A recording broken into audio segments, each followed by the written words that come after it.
தென்காசி மாவட்டம் கடையம் மேற்கு தொடர்ச்சி மலை அடிவாரத்தில் அமைஞ்சிருக்கு நித்திய கல்யாணியம்மன் கோவில். வில்வநாதர் நித்திய கல்யாணியம்மன் கோவில்.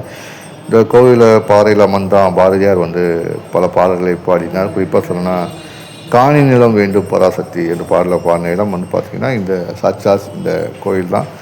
மேலும் பார்த்திங்கன்னா இந்த கோவிலில் ஒவ்வொரு நாளும் தீபாவளி நடக்கும் சிவனுக்கும் அந்த தாயாருக்கும் அபிஷேகத்தை பார்க்க நேராகும். இந்த ஆண்டு பார்த்திங்கன்னா வருஷாபிஷேகம் வந்திருக்கு. அதையொட்டி விசேஷ பூஜைகள் கோபுர கலசங்களுக்கு செய்யப்பட்டது. ஏராளமான மக்கள் கூடிய இந்த வேளையில் அழகிய தருணமான அந்த இயற்கை சூழ்ந்த ஒரு இடத்துல அமைஞ்சிருக்கிற நித்திய கல்யாணன் கோயிலில் பார்த்திங்கன்னா நேற்று பூஜைகள் சிறப்பாக நடந்துச்சு. ஏராளமான பக்தர்கள் பங்கேற்றாங்க. கோயில் மேலே ஏறி இந்த கோபுரத்தில் கலசங்களுக்கு ஏற்றி விசேஷ பூஜைகள் நடந்தது. சுற்றிய பாருங்களேன், இயற்கை மலை சூழ்ந்த மரங்கள் செடிகள் இயற்கையான ஒரு இடங்களில் தான் அந்த அம்மா கூடியிருக்காங்க.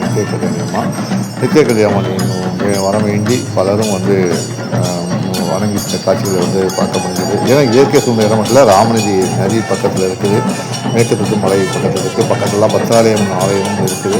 இப்படி பல விஷயங்கள் அடங்கிய ஒரு புண்ணிய பூமியான தசரதன் இந்த பூமியில் தான் வழிபட்டார். இந்த அன்னையை தான் வழிபட்டு போனாங்க. அந்த வகையில் ஒரு முக்கியமான ஒரு விசேஷமான ஒரு கோயிலாக தான் இந்த கோவில் பார்க்கப்படுது. இன்றைய காலகட்டத்தில் பார்த்திங்கன்னா தென்காசி மாவட்டத்தில் குறிப்பிடக்க சொல்லக்கூடிய பழமையான பாரம்பரியமான தொன்மையான கோவில்னு பார்த்திங்கன்னா கண்டிப்பாக இந்த கோவிலுக்கு ஒரு முக்கிய இடம் இருக்குன்னு சொல்லலாம். சமீபகாலமாக யூடியூப்பு மற்றும் இன்ஸ்டாகிராம் பல இடங்களில் கோயில்கள் நிறைய பேர் புகைப்படம் எடுத்து காட்சிகளை பதிவிட்டு வராங்க. அந்த வகையிலே கோயில் தற்போது பிரபலமடைந்து வருது. கூட்டமாக வராங்க. ஏன்னா இது சொன்ன மாதிரி தொன்மையான கோயில், ராமர் வழிபட்ட கோயில், அவர் தந்தை தசரதர் வழிபட்ட கோவில், இப்படி பலதரப்பட்ட மக்களால் வழங்கப்பட்ட கோயில். அதனால் நமக்கு நம்ம ஏரியாமே பல விஷயங்கள் புலப்படும்.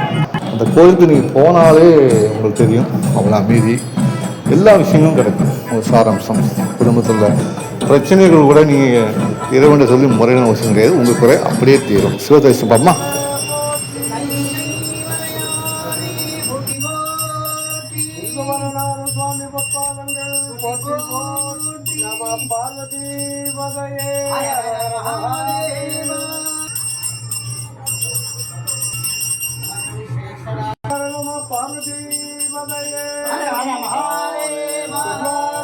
சிவனே போற்றி, அண்ணாமயம் அண்ணா போற்றி, நடே போற்றி,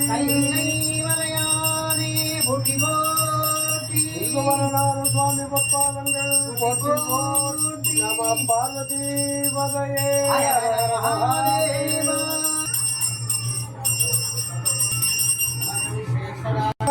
பார்வதி பதையே சிவனே போற்றி, அண்ணாமயம் அண்ணா